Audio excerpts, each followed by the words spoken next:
gracias por estar aquí.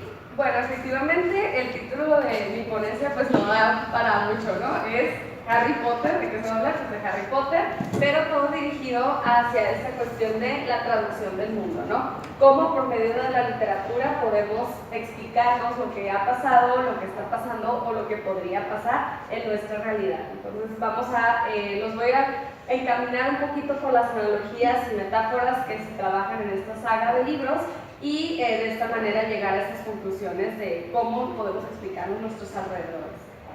Bueno, antes que nada, un sondeo rapidísimo. ¿Todo el mundo ha visto las películas de Harry Potter? ¿Sí? ¿Sí? Ok. ¿Quién ha leído los libros?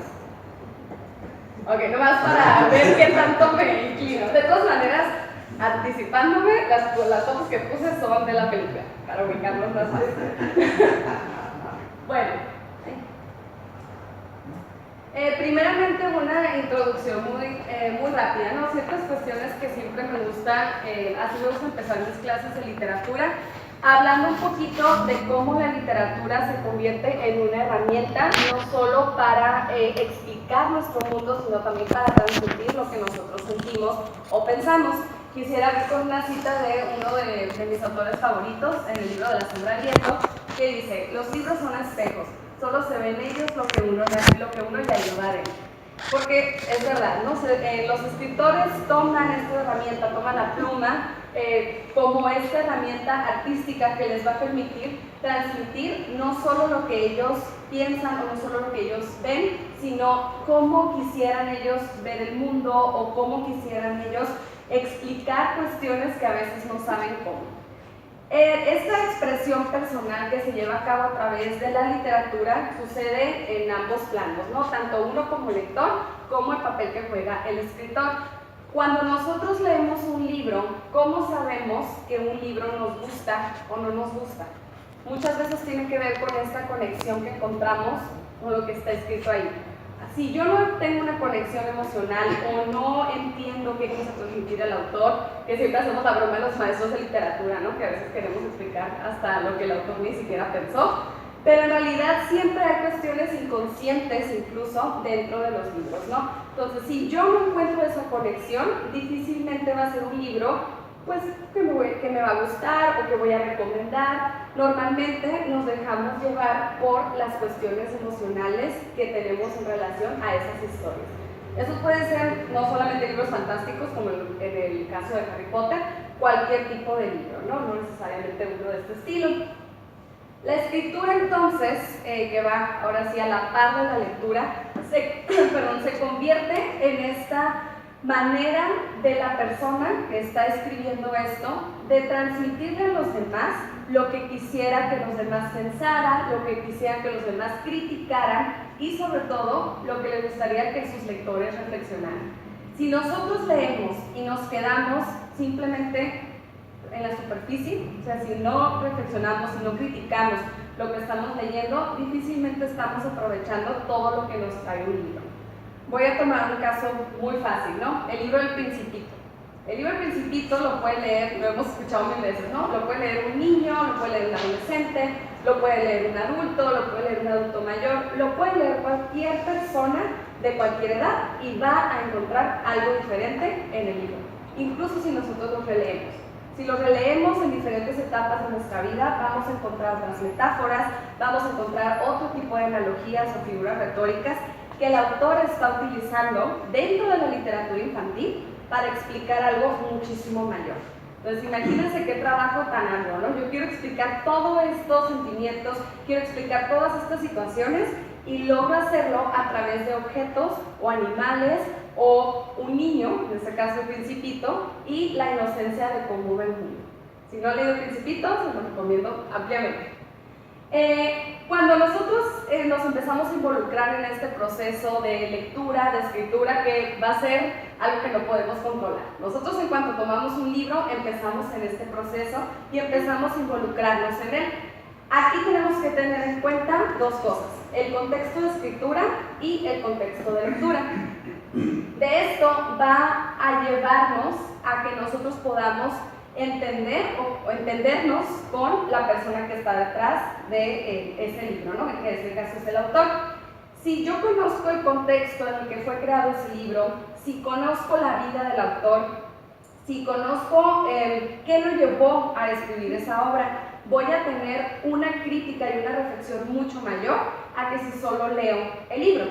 Es por eso que la mayoría de los libros, sobre todo los clásicos, viene un prólogo, ¿no? Viene un prólogo, viene la vida del autor y ya, bueno, con acceso a internet podemos encontrar todo, ¿no? Eso nos va a dar la pauta para nosotros poder entender lo que está escrito entre líneas e incluso poder encontrar analogías que llevan a la vida del autor. Y no necesariamente tiene que ser algo como un contexto político o social donde siempre hubo polémica o algo parecido, ¿no? Puede ser algo tan simple como un contexto familiar, puede ser algo tan simple como una enfermedad mental que sufrió el autor, ¿sí? Bueno, simple hablando en términos de tamaño, ¿no? En el contexto de lectura es donde entramos nosotros. Cuando tomamos un libro y empezamos a involucrarnos en este diálogo, ¿no?, entre autor y lector, nosotros también influimos en cómo adaptamos ese libro a nuestra vida. Si yo lo leí en un momento en el que no me sentía bien, si leí un libro en un momento que yo estaba triste, no voy a entender las mismas cosas que si releo ese libro tiempo después y con otro estado de ánimo. Nuestro estado de ánimo influye en cómo nosotros nos dirigimos o cómo conectamos al libro y obviamente también influye en el contexto familiar o social en el que nos desenvolvemos, ¿no? Si yo, por ejemplo, leo ahorita un libro sobre historia, no voy a ir con algo que está ahorita sonando mucho, ¿no? Leo un libro sobre historia de Hitler, de los nazis, y es lo que siempre hacemos la conexión ahorita con el presidente de Estados Unidos, ¿no? Que a lo mejor puede ser muy drástica, puede ser que no, pero en realidad sí podemos encontrar ciertas cuestiones que podemos conectar con ese libro. Aquí les pongo una pequeña imagen de un iceberg, ¿no? Esta imagen ha sido una metáfora para muchísimas cosas, pero en este caso lo voy a aterrizar a la cuestión del plano superficial y el plano de reflexión. Esto va un poquito con lo de los contextos de escritura y lectura. Con el plano superficial, que obviamente sería la parte de arriba, me refiero a lo que simplemente está escrito en el libro. O sea, aquí en este libro tú puedes encontrar la historia de un niño mago, en el caso de Harry Potter, que no sabía que era mago y le pasan muchas aventuras, que es como está descrito el primer libro, ¿no? Si ustedes leen la parte de atrás del primer libro, la contraportada, van a encontrar un libro que, wow, súper fantástico, voy a encontrar un montón de cosas interesantes, pero en realidad nunca te dicen que conforme vas a avanzar en la historia, vas a ir encontrando unas analogías muchísimo más potentes o conceptos muchísimo más profundos que solamente lo que está escrito en el primer plano. Entonces, si nosotros nos vamos al plano de reflexión, que es todo el resto del iceberg, es cuando llegamos a estas reflexiones críticas literarias en las que entendemos que el libro es una herramienta para comprender algo que está pasando o que ya sucedió y que de alguna manera incluso puede llegar a ser advertencias para el futuro, ¿no? No quiere decir que los autores, cuando escriben sus libros, siempre están pensando en eso, ¿no? No quiere decir que siempre van a escribir que, no sé, la ventana era grande porque así me sentía yo en este día. O sea, no todo lo que escriban tiene un contexto escondido, ¿no?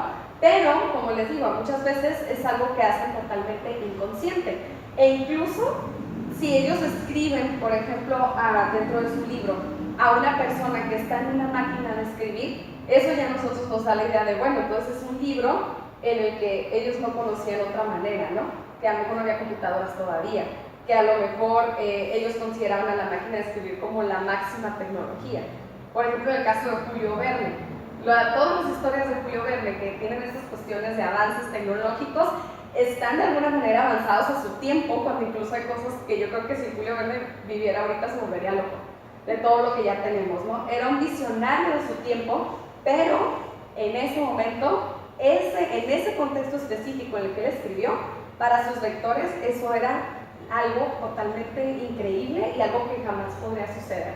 Era una literatura fantástica, ¿no? De alguna manera.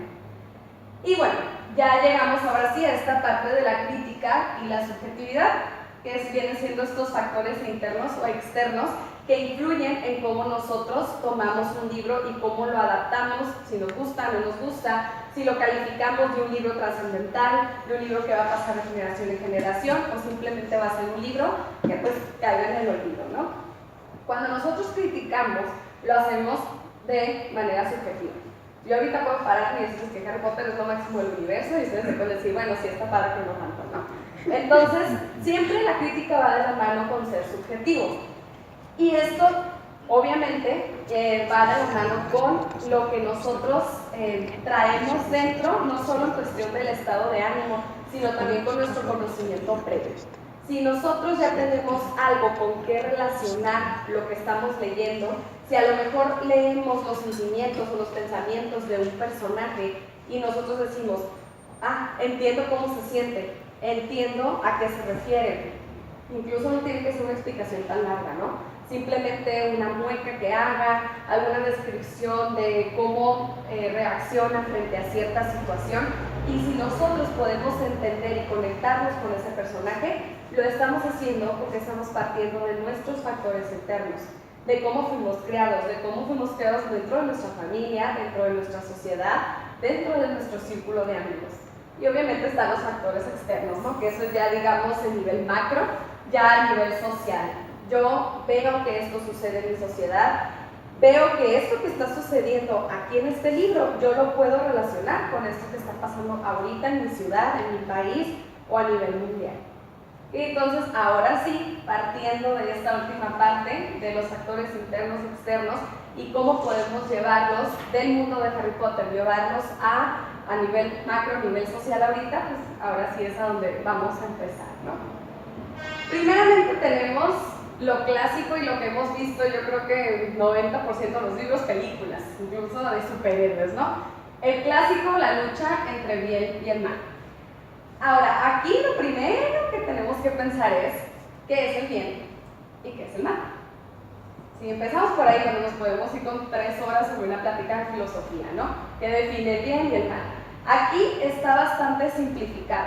Los malos son los que quieren matar a gente, los buenos son los que no quieren que maten a esa gente, ¿okay? Pero eso empieza, como les decía, desde un punto de literatura infantil y fantástica, ¿no? Empieza muy light, empiezan comentando, claro, pues esta persona, en este caso Voldemort, esta persona dice que estos otros no son dignos de la magia, y acá tenemos a los defensores, ¿no? Los que representan esta cuestión de justicia, los que representan la cuestión de valor, la cuestión de honestidad. En cambio, todos los antivalores le pertenecen acá a Voldemort y a sus amigos, ¿no?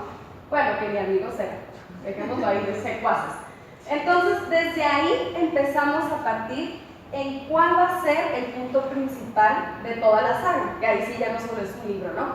En este caso se convierte en una saga que obviamente empieza todo muy lindo y bonito y lo suficientemente malo para un niño, y ya en el último libro, ya pobre niño, ¿no? Si ya creció así, pues ya se va a llevar una gran sorpresa al final. Entonces, en esta lucha entre el bien y el mal, aquí es cuando nosotros podemos entrar en esta escala de grises. Cuando eres más grande, o no más grande que, no sé, un niño que está leyendo Harry Potter, cuando tienes estas cuestiones empíricas, ya puedes darte cuenta que esta lucha entre el bien y el mal no siempre es tan, digamos, está tan clara. No solamente en, digamos, en los protagonistas, que en este caso sería Voldemort y Harry Potter, ¿no? Supongamos, sino que ya viendo la vida detrás de los demás, se van dando cuenta que pues hay una gran escala de grises, que no es algo que es negro y blanco. Y nosotros podemos darnos cuenta que en nuestra realidad así son las cosas. Lo que normalmente de lejos puede parecer negro y blanco, nos damos cuenta que en realidad las personas estamos llenas de escalas de grises. Y no es algo que solamente le pertenece a la persona mala o a la persona buena. Pero lo que a mí me llama la atención es que incluso la autora de los libros lo menciona a través de uno de sus personajes, que dice que todos tenemos maldad y también tenemos pues esta parte buena dentro de nosotros, pero que cada uno decide hacia qué lado se va. ¿Alguien se acuerda quién lo dijo? Dumbledore, gracias. Ok, el viejito sabio que sale. Entonces, bueno, que es viejito sabe, no es un tiempo, no nos acordamos de otras cosas. Entonces, él dice, no, estas decisiones son las que van a marcar nuestro camino. Es lo que va a decidir si nosotros nos vamos a esta parte que representa los antivalores o nos vamos a quedar con esta otra parte buena. Pero a lo largo de la saga se hace hincapié en que una decisión que tú tomes que no sea considerada la parte buena no quiere decir que eres una persona mala, sino que volvemos a esta escala de grises. Personalmente, esta parte es una de las más importantes para mí, en el sentido de, ahora sí que poniéndome en el traje de maestra, ¿no? Tuve la oportunidad de trabajar con niños, entonces explicarle todo ese concepto de la escala de grises y tu decisión no va a marcar tu futuro, pues es muy complicado para los niños, o sea, no lo pueden relacionar y si no lo relacionan no lo pueden poner en práctica. Entonces, con niños, que en este caso eran de preescolar, 4 o 5 años, una historia fantástica es la manera perfecta de empezar a involucrarlos en este tipo de conceptos, ¿no? Que digo, no se va a tratar tampoco de darles miles de clases de filosofía, pero sí es importante que ellos vayan identificando lo que ellos sienten o lo que ellos ven, que a lo mejor si cometieron una travesura, no se queden con ese sentimiento de culpa, por ejemplo. O sea, sino que digan, bueno, ok, ya lo hiciste, pero mira, puede pasar esto, ¿no? Entonces, me parece que ahí es donde la literatura empieza a tomar un papel importante en los niños, que es, yo siempre digo, ¿no? Aquí es de donde partimos para fomentar la lectura. Si a un niño tú le enseñas que a raíz de esto, de la literatura, de los libros, puede entender lo que le pasa, lo que siente, es una manera magnífica de empezar a que ellos empiecen a explorar sus emociones.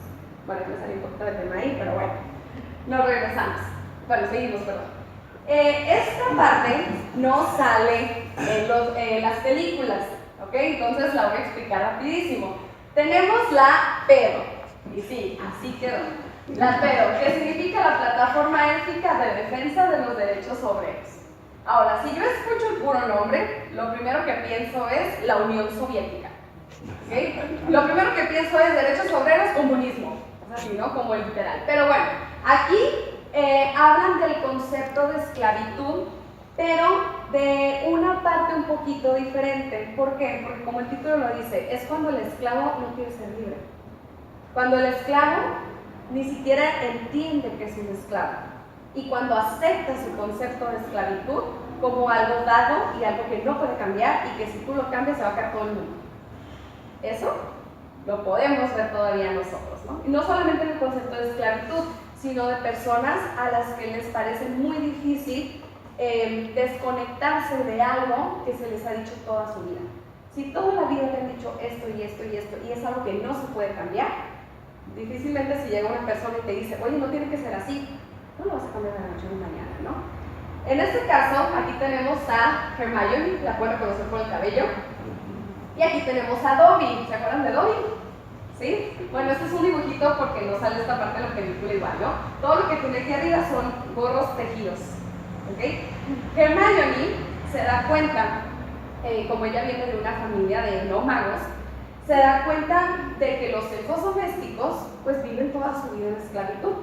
Si recuerdan la vida de Dobby, que él era el elfo doméstico de la familia Malfoy, que eran de los malos, ¿okay? Él les juró lealtad, ¿no? Tú les tienes que jurar lealtad y tienes que proteger a la familia y todos los secretos de la familia. Si recuerdan, Dobby viola esa lealtad en el momento que empieza a decirle a Harry que algo malo va a pasar y que tenga cuidado, etc. Desde ese momento hay una clara relación a la lealtad que un elfo doméstico le debe a su amo. Entonces, en el quinto libro, que es La Orden del Fénix, Hermione empieza a pensar un poquito más y dice, oye, pero es que no es justo. Los elfos domésticos, su único punto en la vida es servir a los magos. O sea, ellos existen para servir a los magos. Sea un amo bueno, sea un amo malo, lo traten bien, lo traten mal. El punto es que ellos les pertenecen. Y los elfos se pasan de generación en generación. Entonces, o sea, ellos toda la vida le van a servir a la familia, independientemente de si fueron niños o quienes fueran. Entonces, Hermione empieza a pensar cómo puedo ayudar yo a los elfos domésticos y crea esta plataforma. que ella lo que hacía, que por cierto en el libro en realidad nunca despega, ¿no? Es muy triste. Ella la funda y solo había 3 miembros, ella, Ron y Harry. Y Ron y Harry ni sabían que eran ellos. Entonces es muy triste en el sentido que ella de verdad está muy apasionada con esta parte de tengo que defender a los elfos y miren, Dobby es el único miembro, Dobby era el único miembro también de los elfos, y ella lo que buscaba era que los elfos tuvieran un representante en el departamento de criaturas mágicas del Ministerio de Magia, que era pues la máxima autoridad, ¿no? Quería que ellos tuvieran derechos y que tuvieran un derecho a un salario. ¿Por qué? Porque ellos vivían ahí, pero salario ni de chiste, eran esclavos, ¿no? Entonces les digo, muchas veces los elfos pues tenían buenos amos, en el sentido que, buenos amos en el sentido que no los golpeaban, no como a Dobby le tocó con una familia pues que sí lo hacía, pero Hermione se da cuenta de que los elfos no quieren ser liberados. En Hogwarts había muchos elfos domésticos que eran las deliciosas comidas que se ven en la película, eso los hacían elfos domésticos, y ella empieza a tejer todos estos gorros y a dejarlos escondidos en Hogwarts para que cuando los elfos limpien, pues los tomen y puedan ser libres. Recuerden que si le dan una prenda de ropa, pues ya son libres, ¿no? Pero los elfos empiezan a dejar de limpiar en donde saben que ella ha escondido los gorros porque ellos no quieren ser libres. Y Ron trata de explicarle a Hermione la vida de los elfos domésticos y trata de explicarle que así han sido las cosas siempre, pero él no logra entender por qué Hermione lo ve tan grave. Y Hermione no logra entender por qué Ron lo ve tan común. Aquí partimos de contextos totalmente diferentes, que en este caso es un contexto social, magia y no magia, ¿no? Para Hermione eso era un concepto claro de esclavitud, mientras que para Ron era así ha sido toda la vida y no tengo por qué cuestionarme. Harry, pobre, ¿no? Era el que quedaba en medio y pues ya decía, mejor yo me opino. Pero esta parte de que te hacen pensar, aunque sea durante un segundo, sí te hacen pensar como, bueno, pues, ¿cómo le haces, no? O sea, estás haciendo una obra buena, o sea, pues, ¿quién no quiere un trabajador pues, que tenga un salario? ¿Qué trabajador no va a querer un salario? Y no va a querer todos estos derechos y un representante, pero los trabajadores decían que no, que era el status quo y así tenían que ser las cosas. Y por ejemplo tenemos el caso de Winky, que tampoco sale en las películas, pero a ella por ciertas cuestiones terminan despidiéndola. O sea, el amo con el que de la familia a la que le había servido toda la vida y que su abuela y bisabuela todo el tiempo habían servido a esa familia, la despiden. Y ella se vuelve alcohólica. La de doméstico se vuelve alcohólica. ¿Por qué? Porque ella no concibe la vida fuera de servirle a la gente. O sea, fuera de ser servidumbre, pues entonces ¿para qué existo, no? Y de hecho su caso es muy triste porque se queda realmente, o sea, siendo alcohólica las cosas. Entonces, aquí sí está esta parte, ¿no? Lo que les menciono de, ok, yo me doy cuenta que eres un esclavo, pero no puedo ayudarte si tú no ves el problema. Y aquí es algo básico. Si nosotros no identificamos el problema, no podemos hacer nada al respecto. Y ahora sí que, pues, Hermione tenía toda la intención de salvarlos, pero era gente que, pues, no quería ser salvada, en ese sentido. Bueno, ¿cómo vamos? ¿Alguna duda? ¿Comentario? ¿O bien? Bueno, estos personajes, ¿todo el mundo los reconoce? ¿Sí? ¿No? ¿Sí? Bueno, aquí tenemos algo súper claro que yo creo que ha sido de lo más mencionado dentro de las críticas literarias que se han hecho a Harry Potter, que es la pureza de la sangre. ¿A qué le suena? Exactamente, ¿no? Entonces, aquí tenemos 3 personas que tienen descendencia diferente. Tenemos a Hermione, que ella es sangre sucia, ¿okay? Que significa que sus padres son, cuando tienen magia, son muggles. ¿Todo el mundo familiarizado con la palabra muggles? ¿Sí? No, son las personas son mágicas. Tenemos a Snape, que es una persona de, digamos, sangre mestiza, no me fue la palabra, gracias. Sangre mestiza, que quiere decir que uno de los padres era mago y el otro no. Y tenemos a Draco Malfoy, que quiere decir que él es sangre pura. ¿Por qué? Porque todo su linaje es de magia, ¿no? Durante toda la saga, debajo del agua, digamos, entre líneas, se ha trabajado toda esta parte de la discriminación. A veces sí llegan a ser eventos muy evidentes que se describen en los libros, pero en realidad se ve todo a través del trato, como lo vemos en la vida real. Una persona puede decir aquí en la vida real que no es racista, pero sus acciones pueden decir otra cosa. Lo mismo sucede aquí. Hay personajes que, digamos, son lo mismo, ¿no? Que nunca se cuestionan, algo así como de Ron con los elfos domésticos, que nunca se cuestionan por qué sucede esto o no. Hay personas que ni siquiera sabían que existía eso, que es como Harry se da cuenta de que existe esto de la pureza de la sangre, ¿no? Cuando a Hermione le insultan y le dicen sangre sucia y él se queda pensando, bueno, ¿qué es eso, no? Y que le explican, es porque yo no vengo de un linaje de magia. Y obviamente pues para Harry no tiene sentido, ¿no? Para él todo el mundo mágico era perfecto hasta ese momento, golpe de realidad, ¿no es cierto?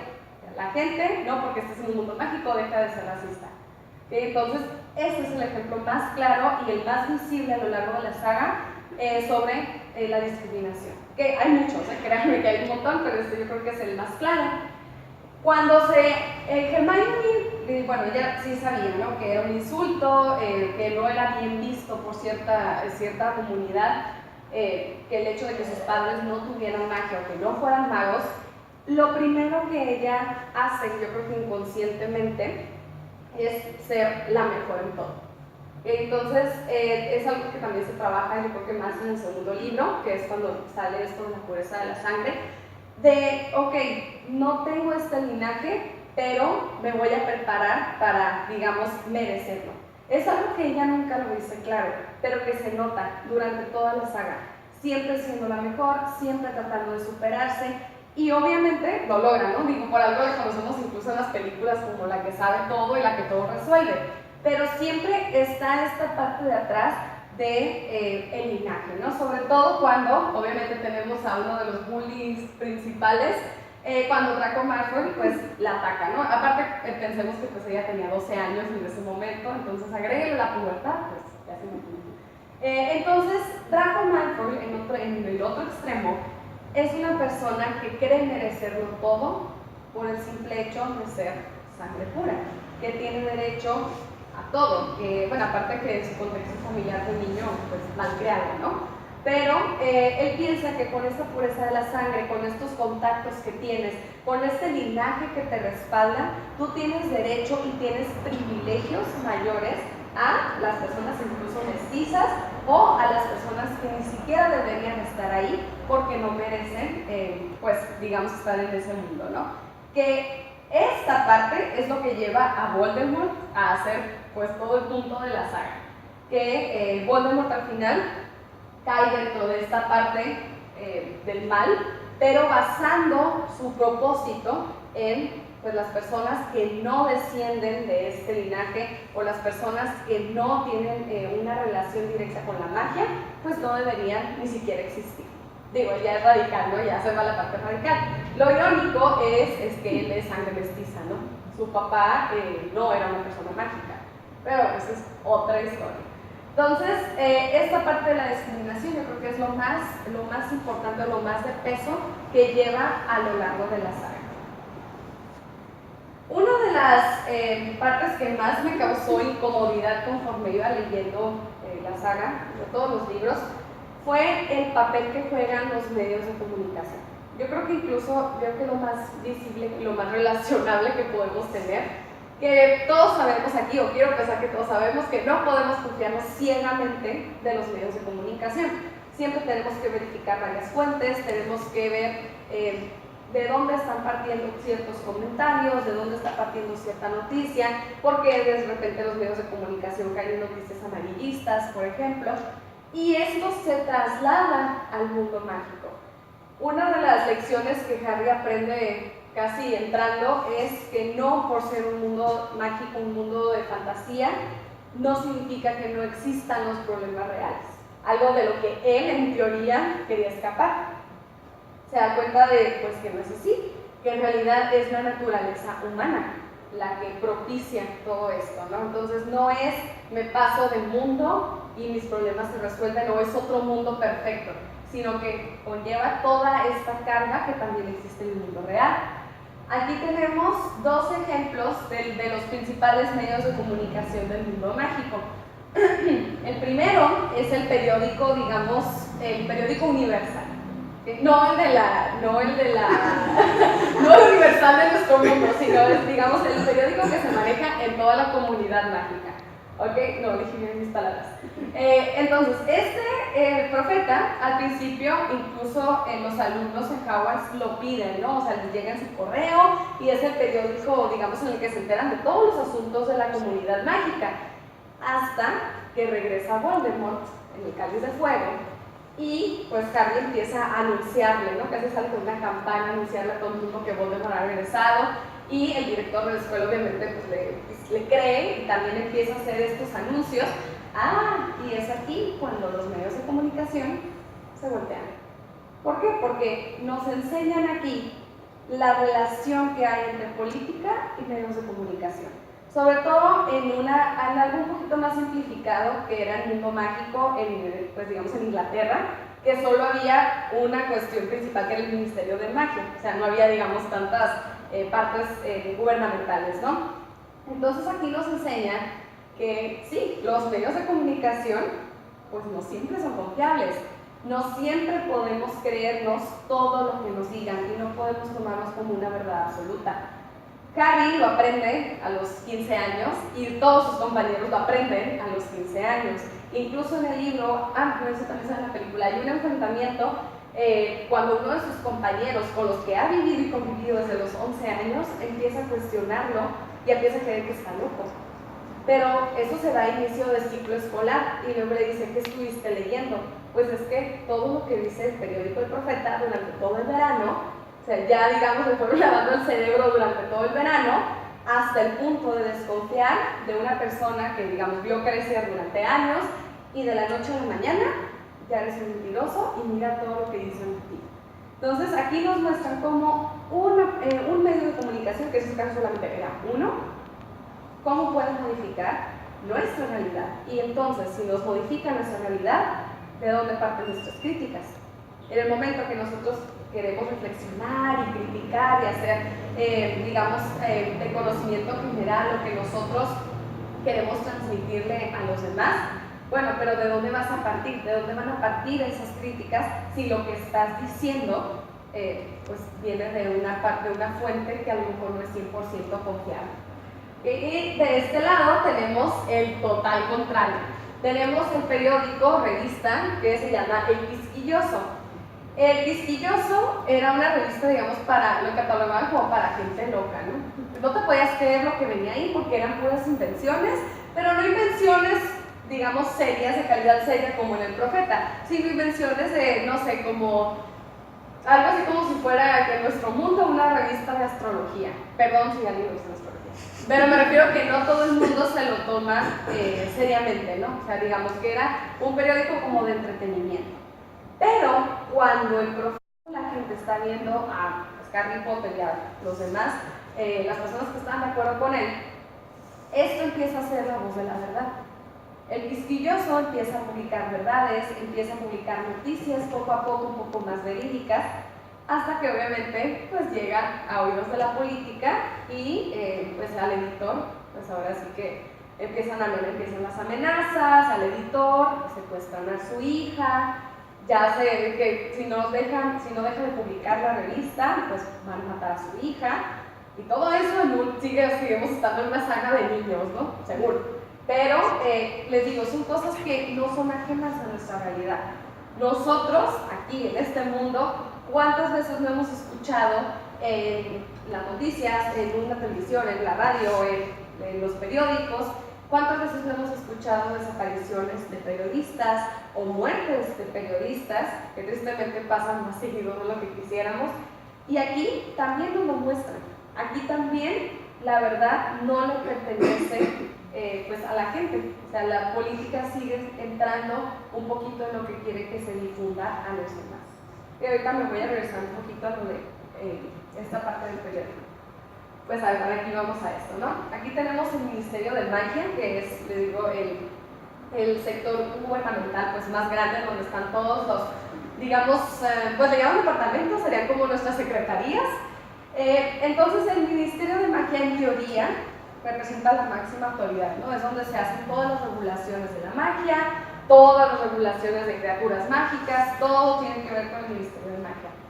Esta parte tiene su parte más oscura, se ve representado en el último libro, que es cuando ya ahora sí es totalmente conocido que este periódico, que El Profeta, pues va de la mano con lo que el Ministerio de Magia quiera difundir. Y es ahí en donde empiezan los problemas para el quisquilloso, ¿no? Que obviamente tiene que indagar un poquito y tiene que escarbar un poquito más para conocer la verdad.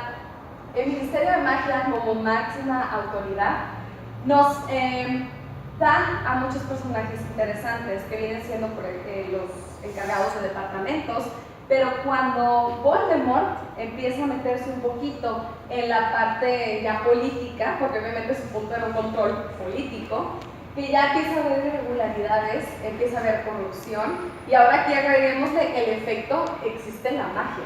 O sea, aquí ya puede haber hechizos, como el hechizo Imperio, que es un hechizo, una maldición en realidad, que está prohibida, pero pues en ese momento ya con tanta corrupción pues ya no estaba prohibida, ¿no?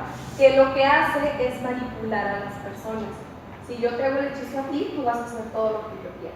Imagínense si es un sistema de vida real. De por sí no necesitamos hechizos, ¿no? Para eso. Entonces, eso lo que está haciendo la autora es magnificar y hacer mucho más visible algo que ella vio en su país, algo que ella ha visto a lo largo de los años. La manipulación, la corrupción, siempre nos hemos visto en el gobierno, sea del país que sea.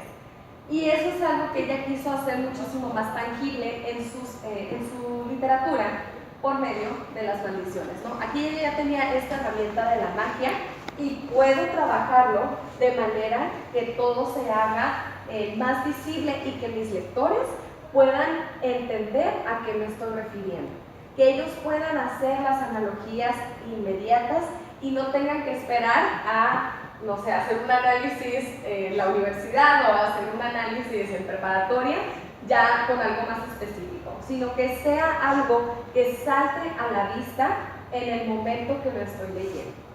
Y por eso yo creo que ya para el séptimo libro va a pasar un poquito como el Principito, ¿no? Que si lo lees de cierta edad, a lo mejor no entiendes todo lo que se está refiriendo, pero una vez que lo lees más grande dices, oh no, esto ya sé a dónde va, ya sé qué significa.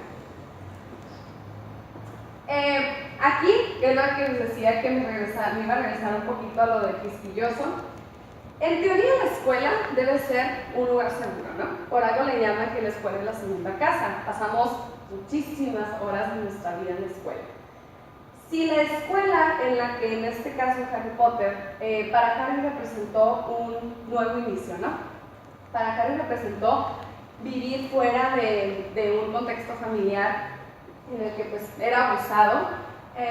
Entonces en el momento que Howard, en el quinto libro, empieza a convertirse en un lugar inseguro, en un lugar donde se limita la libertad de expresión, en donde los docentes que han estado toda la vida empiezan a perder control, que en este caso es por una nueva directora, que cae dentro de la categoría de lo que hemos trabajado en este tiempo como mala.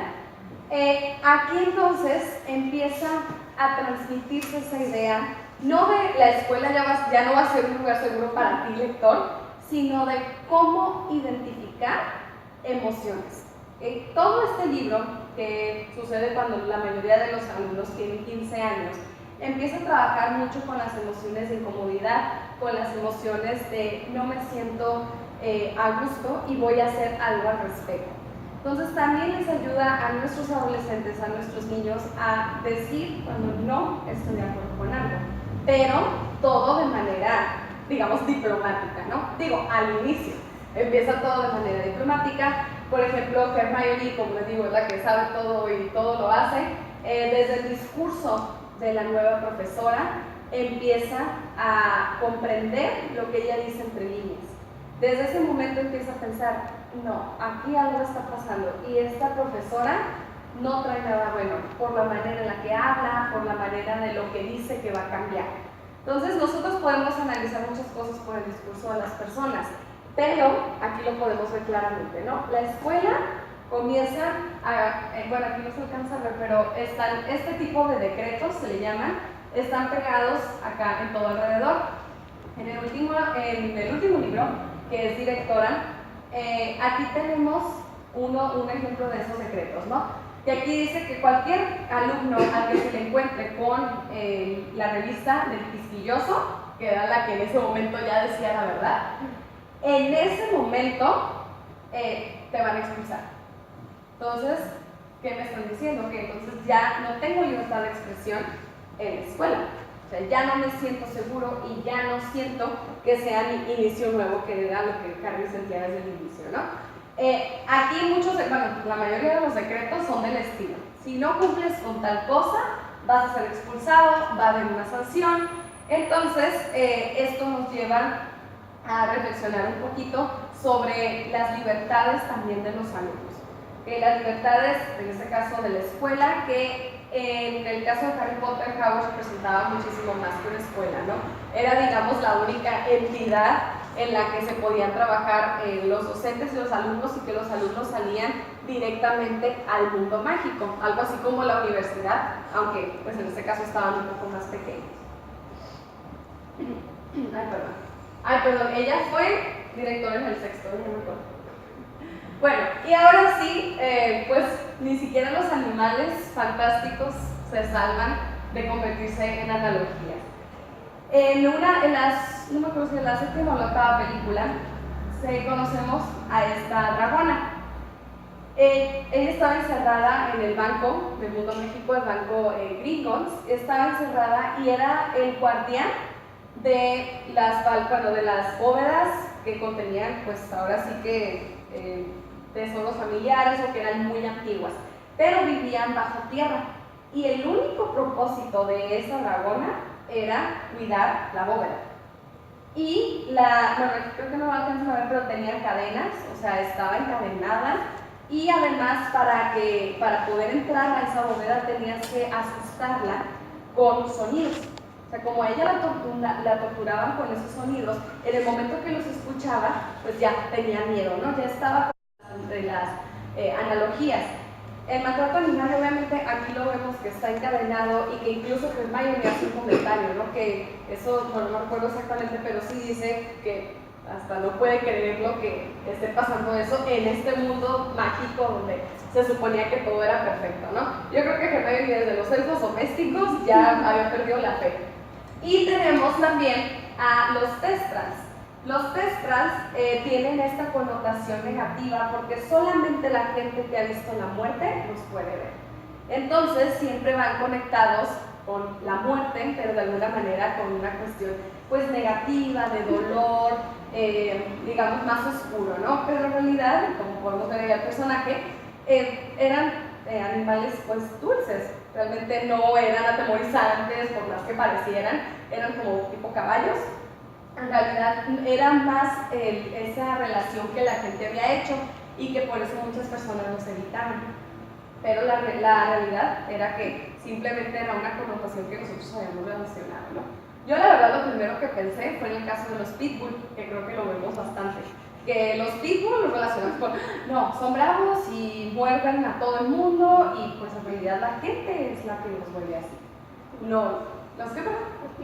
Los tiburones, por ejemplo, que sí, ¿no? Con una película que salga de tiburón ya pues los tiburones todos siempre los van a morder y en realidad siempre están cazando humanos, ¿no? Cuando en realidad pues no es así. Entonces se me hace interesante que incluso la literatura nos pueda hablar de esto, ¿no? Ahora imagínense, ustedes están leyendo ese libro un niño, que a lo mejor el niño nunca ha expresado un interés en el maltrato animal, o sea, digamos nunca lo ha visto. Por medio de esto, si el niño ve incluso la película y tiene una reacción hacia esa situación, pues nos está hablando de empatía. Ya nos está hablando que la literatura está evocándole sentimientos reales, está evocándole emociones que lo hacen reaccionar frente a una situación. Y que así como la literatura está representando un reflejo de lo que él siente, ese reflejo como espejo va a pasar a la realidad. Entonces, si yo identifico el maltrato animal dentro de este libro, lo puedo pasar cuando yo lo vea en la realidad. Entonces, ¿qué mundo tan diferente tendríamos si lo hiciéramos todos desde pequeños, ¿no? Si desarrolláramos ese sentido de empatía, ese sentido de reaccionar de hacer acciones pues, que reaccionen hasta ciertas situaciones que pensamos que no son justas, ¿no? Siguiendo los valores de lo que puse al principio de el bien y el mal. Y bueno, Ahora sí, entonces, si ya sé que todo lo que está pasando, si ya sé que dentro de los libros voy a encontrar algo que ya se vio o que se va a ver o que estoy viendo todo el tiempo, entonces, ¿qué persona en su sano juicio va a tomar un libro y va a leer algo de lo que intenta escapar? Claro. Bueno, pues les tengo una respuesta porque hay muchas. Personalmente creo que en el momento en que nosotros empezamos a trabajar con la literatura como esta herramienta, no solo desde el punto de vista de los escritores, que ellos la toman como herramienta de expresión, sino que nosotros empezamos a tomar la literatura como una herramienta para reaccionar ante ciertas situaciones, es cuando realmente podemos evocar cambios que se vean reflejados en nuestra realidad. No siempre se trata de que los escritores nos den toda la información y que a mí me entre por un oído y me salga por el otro, ¿no? Sino me quedo con la información, la analizo, la reflexiono, la critico y la cuestiono. No me voy a quedar tampoco con lo que me digan todos los libros. Tengo que pensar por mí. Si yo no pienso, pues entonces toda la información que me llegue que se va a quedar dentro de mí y voy a hacer lo que exactamente todas las personas me digan. Entonces no se trata de eso. Se trata de cuestionar esa información que nos llega, de ver cómo nosotros podemos trabajarla dentro de nuestra realidad y al final evocar los sentimientos que le pertenecen a una causa justa, a una causa honesta, a un sentido de empatía, a un sentido de honestidad, a este sentido de realmente trabajar con nuestra ética. Y créanme que nuestra ética se va a ver cuestionada conforme avanzamos en nuestras lecturas. Y no solamente en el caso de Harry Potter, o sea, esto es una saga de miles de libros que hay allá afuera, ¿no? Pero sí es el mismo sentimiento de yo leo y a lo mejor me pregunto, ¿por qué esto me está causando tanto sufrimiento? ¿Por qué me siento identificado con este personaje? ¿O por qué odio a este personaje? Que eso ahí es donde sabemos realmente la información. ¿Por qué lo odio? Porque ese es mi personaje favorito. Claro, si el libro está bien escrito, si los personajes son concretos y no planos. Pero en realidad a eso podemos llegar, ¿no? Nosotros podemos evocar estos sentimientos que vemos a través de la literatura y llevarlos a nuestro plano real. En vez de lo trabajo con los personajes, empiezo a ver estos conceptos, estas emociones, estas personalidades, las empiezo a identificar en mi propio entorno. Y entonces es donde puedo empezar a hacer cambios verdaderos. Y bueno, por mis partes todo. Gracias.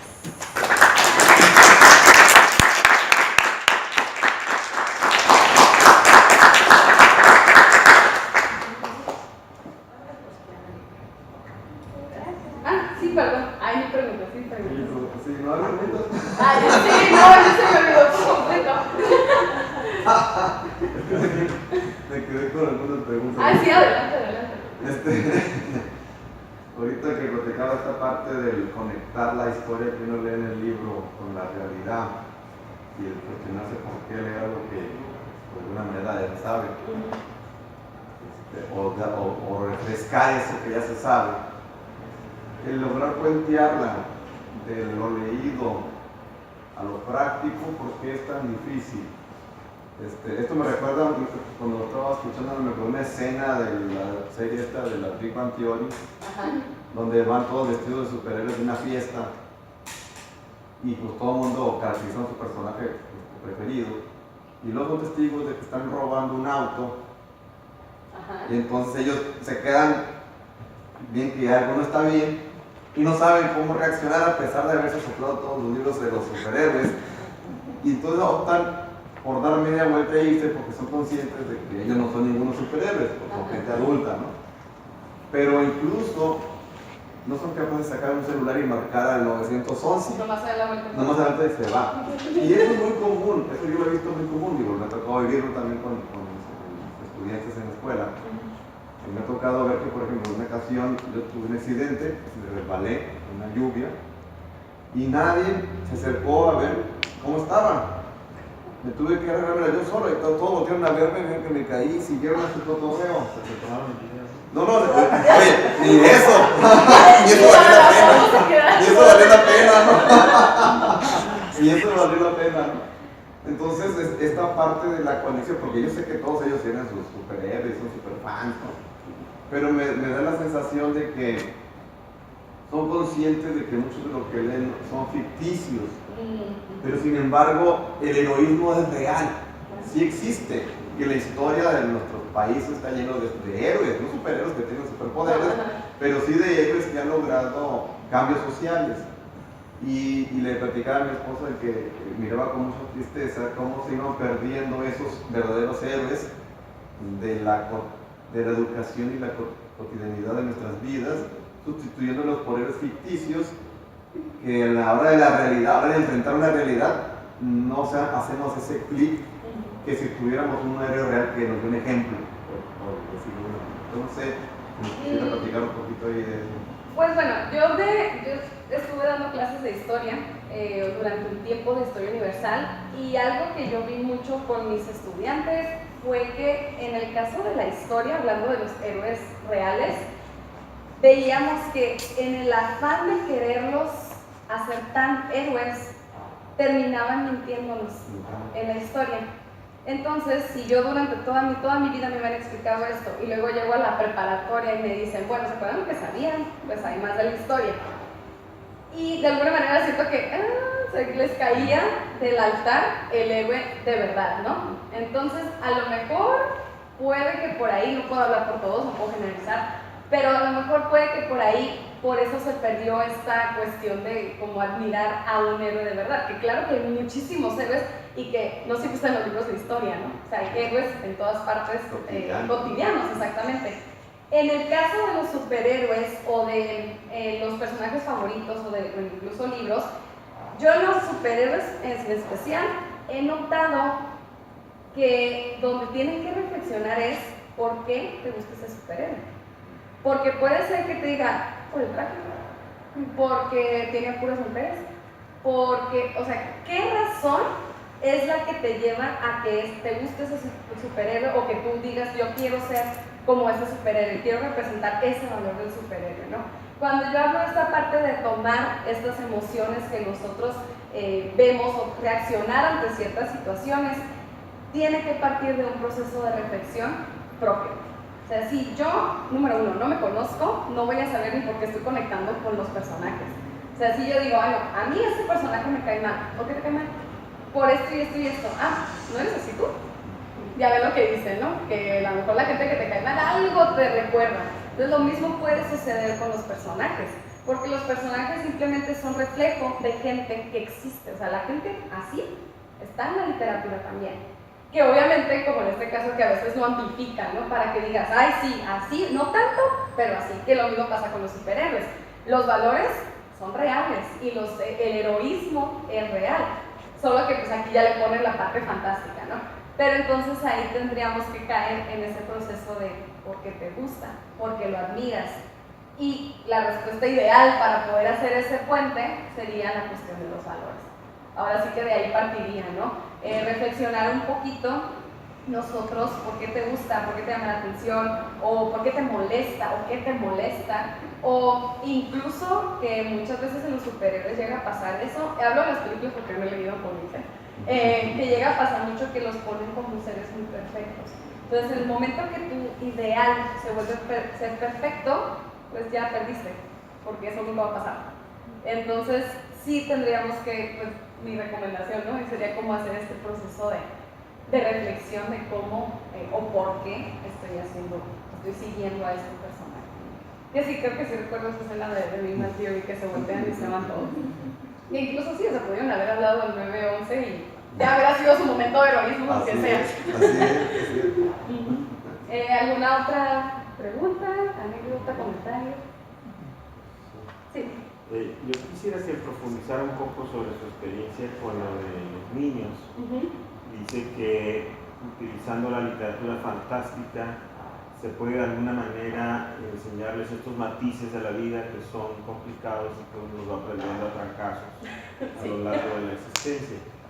Y mi pregunta va más a si no es precisamente la madurez la que nos va dando este entendimiento de las cosas, es decir, no estaría mejor dejar que los niños vivieran la parte fantástica y se creyeran en Santa Claus y todos los Reyes Magos y toda la onda, y conforme vayan madurando vayan entendiendo todos estos matices. Mi pregunta es, si después vio a estos niños más grandecitos, ¿y qué vio en este momento? Como el cambio. Claro, porque se me hace que si se adelanta uno demasiado, pudieran perder el rumbo y entonces ya no tener referentes. Sí. Entonces, no sé, bueno, en mi caso, yo al grupo que más de 2 años fue en segundo y tercero de preescolar. Yo trabajé con ellos, de hecho, con el libro El Principito, porque yo les daba clase de francés, entonces pues era como el autor francés, entonces vamos empezando por aquí, ¿no? Pero claro, incluso tenía que hablarles español a los niños, no puedes soltarte en otro idioma. Me tocó trabajar con los niños de segundo en kinder, pero que terminaron todo su kinder conmigo. Puedo hablar de ese caso en específico, ¿no? Lo que yo estuve trabajando con ellos por medio del Principito y de otros cuentos infantiles, así ahora sí las fábulas típicas, yo me di cuenta que los niños llegaban solitos a las conclusiones. Creo que a veces sobrevaloramos a los niños, que no pensamos que a veces no saben o que no van a comprender ciertas cosas y a veces están hasta más adelantados que uno, ¿no? A veces te dicen comentarios que dices, no, pues no, jamás creía que un niño de 5 años pudiera pensar eso y llegar a esa conclusión solo.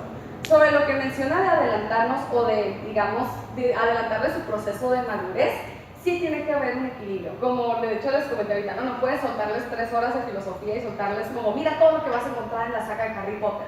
No, o sea, porque eso sí no lo entenderían, sería demasiada información. Y sí perderían esa parte de la experiencia, ¿no? O sea, porque ellos en algún momento lo van a tener que vivir. Pero siento que sí ayudaría a darles herramientas para enfrentarse a la situación. Voy a poner el caso del bullying. Yo con los niños estuve trabajando con un cuento, ni siquiera me acuerdo del libro exacto, era un cuento que estaba en los de la SEP, de hecho, en los de primero de primaria, y mencionaba el cuento que a un niño lo molestaban porque tenía, no me acuerdo, algo en la cara, y el punto era que los compañeros se reían y lo molestaban, ¿no? Algo así como la canción de Rodolfo el Rey.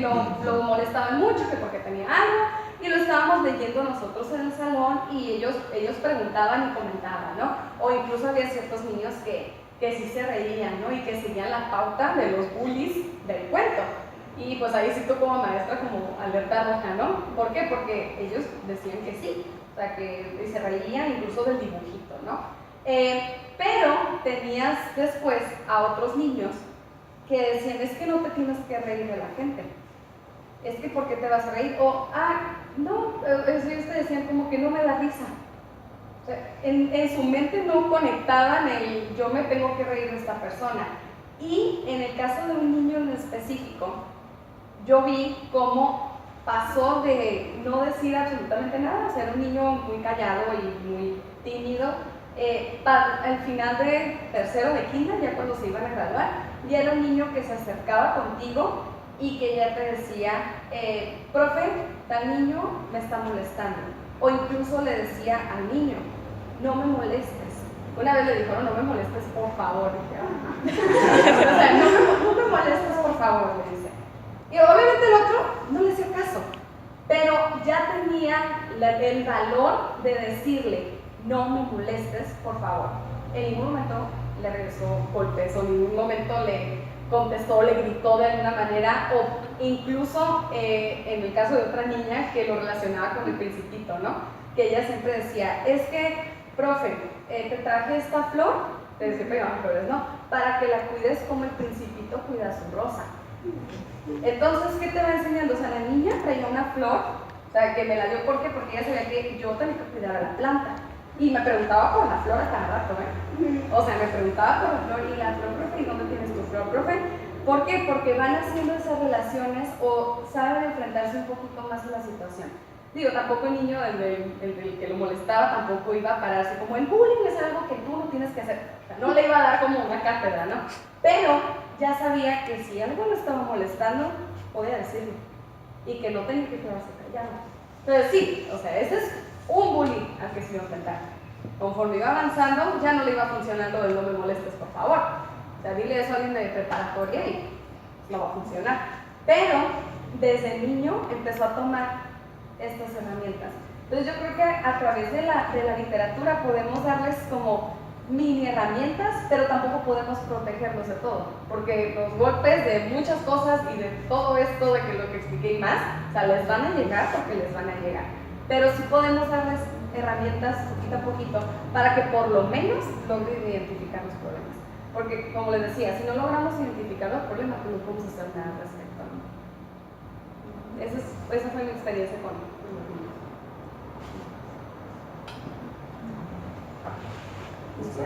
De Santa Cruz es muy traumante. Ay, sí. A mí me tocó ver como un niño le decía a otro que existía Santa Claus y a mí me tocó trabajar con pobrecito. A mí también me traumó cuando era niño. Sí, porque está como esa media entre lo de constantino y la cruda realidad, ¿no? Pues no sé si hay alguna otra pregunta. ¿No? Pues bueno, muchas gracias.